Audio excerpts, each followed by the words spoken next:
6, 7, 8కి వచ్చేటప్పటికే ఒకసారిగా ఆయన ఆదాయ పన్ను రిటర్న్స్ 8 కోట్ల వరకు చేరింది. ఆ తర్వాత 2 సంవత్సరాల దాపు 80 కోట్ల అడ్వాన్స్ ట్యాక్స్ను జగన్ చెల్లించారు. ఇవంతా కూడా ఇంత తక్కువ పీరియడ్లో ఇంత ఆస్తులు మీకు ఎలా సమకూరాయి, ఇంత ఆస్తులు సమకూరడానికి కారణాలు ఏంటి అనే దాని గురించి మొదటి రోజు అంతా కూడా సిబిఐ దృష్టి పెట్టింది. ఆ కోణంలోనే ఆయన విచారించింది.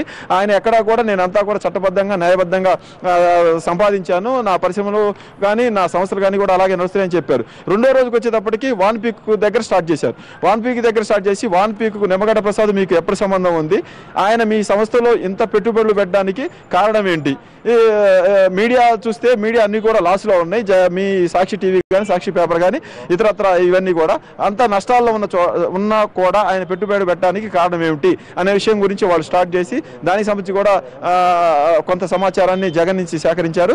అదే సమయంలో నిమ్మగడ్డ ప్రసాద్ని కూడా జగన్తో పాటు కలిపి విచారించారు. మీ ఇద్దరికి ఇంతకు ముందు 2004 ముందు పరిచయం లేనప్పుడు ఇంత పెట్టుబడులు 100 కోట్లు, రికార్డ్స్ ప్రకారం 554 కోట్లు, నిమ్మగడ్డ ప్రసాద్ సంస్థ రికార్డుల ప్రకారం 850 కోట్లు పెట్టుబడి పెట్టినట్టుగా ఉన్నాయి. ఇంత మొత్తంలో పెట్టుబడటానికి కారణం ఏమిటి, అలాగే ఈ వాన్ పీక్కు సంబంధించిన ఎంఓయూ కుదరటానికి 2008కి ముందే ఈ పెట్టుబడులు వచ్చాయా, ఆ తర్వాత నిమ్మగడ్డ ప్రసాద్ సంస్థకి దాదాపు 14,000 ఎకరాల భూములు కేటాయించిన తర్వాతనే ఈ పెట్టుబడులు వచ్చాయన్న సూక్ష్మ స్థాయి ప్రశ్నలతోటి సిబిఐ ముందుకెళ్తా ఉంది.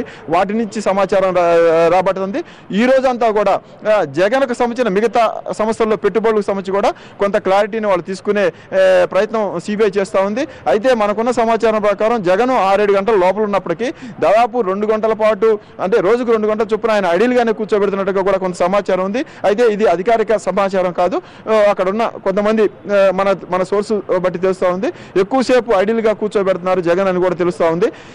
ప్రశ్నలు అడిగిన సమయం మొత్తం కూడా జగన్కు చుట్టూ, జగన్ ఆస్తుల చుట్టూ, జగన్ సంస్థల చుట్టూనే సిబిఐ టార్గెట్గా విచారణ చేసుకుంటా పోతుంది. ఈరోజు విజయసాయిని కూడా పిలిచేసి, విజయసాయిరెడ్డి మొత్తం ఆడిటరు ఒక వైస్ ప్రెసిడెంట్ కాబట్టి ఆయన ఏం చెప్పారు గతంలోది, ఇప్పుడు జగన్ ఏం చెప్పారు, జగన్ చెప్పిన దానికి గతంలో విజయసాయిరెడ్డి చెప్పిన దానికి వేరియేషన్ ఉన్నప్పుడు ఆ వేరియేషన్కి సంబంధించి మళ్ళీ జగన్ని ఈరోజు సిబిఐ గుచ్చి ప్రశ్నిస్తూ ఉంది. వీటన్నిటిని కూడా బేస్ ఏర్పాటు చేసుకుంటా ఉంది. తాను ఇంతకు ముందు దాఖలు చేసిన 3 ఛార్జ్ షీట్లలో A1గా జగన్ ఏదైతే పెట్టారో దానికి బలం చేకూర్చే అంశాలన్నింటినీ కూడా సిబిఐ పెట్టుకుంటా ఉంది.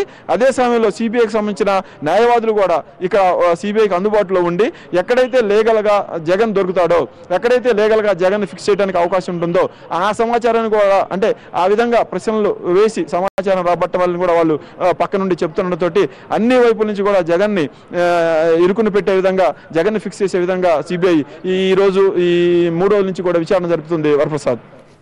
చంద్రశేఖర్, దిల్కుషా గెస్ట్ హౌస్ ఆ పరిసర ప్రాంతాలు చూస్తుంటే పోలీసులు అలానే సిఆర్పీఎఫ్ బలగాలు భారీగా మోహరించినట్లుగా తెలుస్తోంది.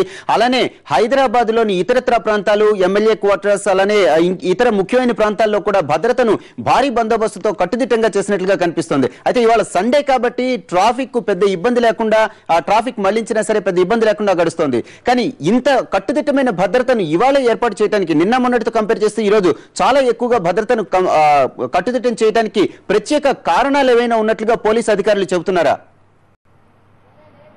అంటే పోలీసులు ఈ రోజు కొంచెం ట్రాఫిక్ వరకు అయితే కొంచెం రిలాక్సేషన్ ఇచ్చారు వరప్రసాద్. ఈ రోజు గ్రూప్ 1 ఎగ్జామ్ ఉండడంతో గ్రూప్ 1 అభ్యర్థులు కొంతమంది రిక్వెస్ట్ చేయడంతో ఈ రోజు ఈ 2 రోడ్లు, left side right side, Raj Bhavan to Somajiguda to Khairatabad ఉన్న అప్ అండ్ డౌన్ ఉన్న 2 రోడ్లు కూడా పోలీసులు నిన్న మొన్న క్లోజ్ చేశారు. ఈరోజు ఎంఎస్ మక్తా వైపు రాజ్భవన్కి ఆపోజిట్లో ఉన్న రోడ్డు, సోమాజిగూడ టు ఖైరతాబాద్ వెళ్లే రోడ్డుని ఓపెన్ చేశారు. అయితే అది భద్రతా రీత్యా కాదు, కేవలం గ్రూప్ 1 అభ్యర్థుల విజ్ఞప్తిని పురస్కరించుకొని మాత్రమే వాటిని రోడ్డును ఓపెన్ చేయడం జరిగిందని వాళ్ళు చెప్పారు. అయితే రోడ్డును ఓపెన్ చేసినప్పటికీ రోడ్డు డివైడర్ మీద భారీగా బార్గేడ్లు పెట్టారు. బార్బుడ్ వైరు, ఇనుప కంచెను భారీ స్థాయిలో కొత్తగా తీసుకొచ్చిన ఇనుప కంచెను 2 పక్కల కూడా వేసేసి మనిషి కదిలితే దాంట్లో ఇరుక్కుపోయే విధంగా ఏర్పాట్లు చేశారు. అలాగే ఈ సాయుధులైన పోలీసులు కూడా భారీ స్థాయిలో మోహరించారు. 2 అంచెల భద్రత దిల్కుషాకు పెట్టారు. ఒక అంచె రోడ్డు దిల్కుషా మెయిన్ గేట్ దగ్గర, 2వ అంచె రోడ్డుకు డివైడర్ మీద ఉంది. 3వ అంచె సిఆర్పిఎఫ్ దళాలు ఈ గోడ, పెద్ద భారీ గోడ ఉంది దిల్కుషాకు ముందు, మా ఎంఎస్ మక్తాకి పక్కన. ఆ పక్కన రైల్వే ట్రాక్ మీద కూడా భారీగా ఈ సిఆర్పిఎఫ్ పోలీసులను పెట్టారు. ఈరోజు నిన్నటితో పోలిస్తే బయట బందోబస్తు ఎక్కువగా ఉంది. నిన్నటితో పోలిస్తే మాత్రం కొంచెం రిలాక్సేషన్ ఇచ్చినప్పటికీ కేవలం గ్రూప్ 1 అభ్యర్థులను పురస్కరించి మాత్రమే చెప్తున్నారు. అయితే ప్రధాన గేటు దగ్గర అయితే మాత్రం ఇప్పుడు భారీ స్థాయిలో పోలీసులు చేరారు. నిన్న ఇదే సమయానికి జగన్మోహన్ రెడ్డి బయటకు వస్తున్నట్టు వాళ్ళ కాన్వాయ్ సిద్ధం చేయడం, ఆయన వెహికల్ డ్రైవర్లందరూ కూడా అలర్ట్ కావడం చూసాం. ఇప్పటికైతే అలాంటి సూచనలు కనిపించట్లేదు వరప్రసాద్. ఈ పరిస్థితి మనకి ఇంకొక 20-25 నిమిషాలు పోతే పూర్తి క్లారిటీ వచ్చే అవకాశం ఉంది వరప్రసాద్. చంద్రశేఖర్, నిన్న పోలీసులు ఎవరినైతే 3 అనుమానితుల్ని పట్టుకున్నారో 100 బస్సులపై, అంటే జగన్ ను కనుక ఒకవేళ అరెస్ట్ చేస్తే 100 బస్సుల వరకు తగలబెట్టడానికి మేము సిద్ధంగా ఉన్నట్లుగా 3 అనుమానితుల్ని పోలీసులు పట్టుకొని ప్రవేశపెట్టడం, మీడియా ముందు కూడా ప్రవేశపెట్టడం జరిగింది. సో ఇలాంటి పరిణామాలు ఏమైనా దృష్టిలో ఉంచుకొని కట్టుదిట్టంగా ఇంత భద్రతను కట్టుదిట్టం చేశారు అనుకోవచ్చా? అది గ్యారంటీగా పోలీసులు చాలా అప్రమత్తంగా ఉన్నారు. కొద్దిసేపు క్రితం కొన్ని ఫేక్ కాళ్ళు కూడా హైదరాబాద్కు వచ్చినట్టుగా ఇక్కడ పోలీసు అధికారులు చెప్తా ఉన్నారు. జగన్ గనక అరెస్ట్ చేస్తే ఇక్కడ హైదరాబాద్లో 10 ముఖ్యమైన భవనాలను పేల్చివేస్తామంటూ పోలీస్ శాఖ అంటే కంట్రోల్ రూమ్కి ఫేక్ కాల్స్ వచ్చినట్టు కూడా ఒక డిఎస్పీ చెప్పారు. అలాగే ఇలాంటి బెదిరింపు కాల్స్ అన్ని కూడా నడుస్తూ ఉన్నాయి. పోలీసులు జగన్ అరెస్టు నేపథ్యంలో పూర్తిగా అప్రమత్తమయ్యామని చెబుతున్నప్పటికీ కూడా కొన్ని లోపాలు కనిపిస్తున్నాయి. కొద్దిసేపటి క్రితమే జగన్ అభిమానులుగా చెప్పుకుంటున్న 3 దిల్కుషా దగ్గరకు రావడంతో చివరి నిమిషంలో వాళ్ళు మీడియా పర్సన్స్ తో కలిసిపోవడంతో వాళ్ళని గుర్తించలేకపోయారు పోలీసులు. చివరి నిమిషంలో వాళ్ళని గుర్తించి 10 నిమిషాల క్రితమే వాళ్ళని అదుపులోకి తీసుకొని స్టేషన్కి తరలించారు. పోలీసులు అప్రమత్తంగా ఉన్న విషయంలో మేము రాజీ పడేది లేదని చెబుతున్నప్పటికీ మాత్రం ఈ కొద్దిగా మొదటి రోజే 2-3 ఇక్కడికి వచ్చారు. అలాగే నిన్న ఒకళ్ళిద్దరు ఇక్కడ కనిపించారు. వాళ్ళని కూడా పోలీసులు అదుపులోకి తీసుకొని జగన్ ని విచారణ ముగిసిన తర్వాత వదిలిపెట్టారు. కొద్దిసేపటి క్రితమే మరొక 3ని వాళ్ళని అదుపులోకి తీసుకున్నారు. పోలీసులు అయితే మాత్రం జగన్ అరెస్ట్ తోటి ఇబ్బందికరమైన పరిస్థితులు తలెత్తుతాయని మాత్రం గట్టిగా నమ్ముతున్నారు. వాటిని విశ్వసిస్తున్నారు. ఆ మేరకే భద్రత ఏర్పాటు చేసుకున్నారు. చిన్న మండల కేంద్రాల్లో కూడా డివైడర్లు, బారికేడ్లు, అలాగే చెక్ పోస్టులు ఏర్పాటు చేసి వాళ్ళని తనిఖీ చేసి మరీ పంపిస్తున్నారు. ముఖ్యంగా హైదరాబాద్ వైపు వచ్చే వాహనాలన్నింటినీ కూడా తనిఖీ చేస్తున్నారు. హైదరాబాద్ లో కూడా కొన్ని ప్రాంతాలకు సంబంధించిన ప్రత్యేకంగా కొన్ని ప్రాంతాలకు సంబంధించిన వాళ్ళు దిగే లాడ్జీలు ఉన్నాయి. ఆ లాడ్జీల మీద నిఘా వర్గాలు కన్నేసి ఉంచాయి.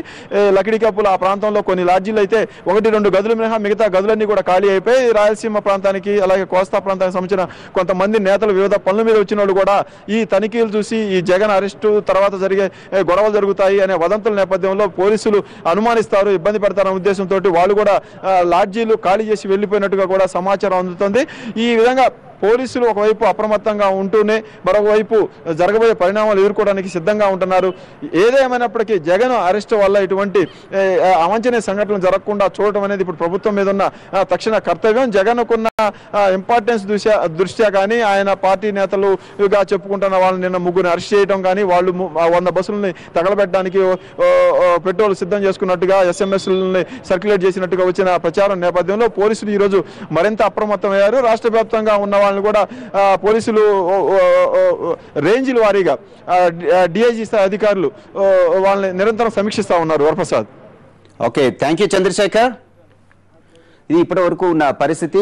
ఏ నిమిషాన ఏం జరుగుతుందా అనే ఉత్కంఠ సర్వత్రా నెలకొన్న ఈ తరుణంలో మరొక అరగంటలో ఏ విషయమైనా సరే బయటికి రావచ్చు. నిన్న మొన్నట్లాగా జగన్ ను మళ్ళా విడిచిపెట్టి లోటస్ పాండ్ లో తన నివాసానికి చేరుకుంటారా లేదా అదుపులోనికి తీసుకునే అవకాశాలు ఏమైనా ఉన్నాయా అనే విషయం మాత్రం ఉత్కంఠను రేకెత్తిస్తోంది. మరిన్ని లేటెస్ట్ అప్డేట్స్ షార్ట్ బ్రేక్ తర్వాత చూద్దాం.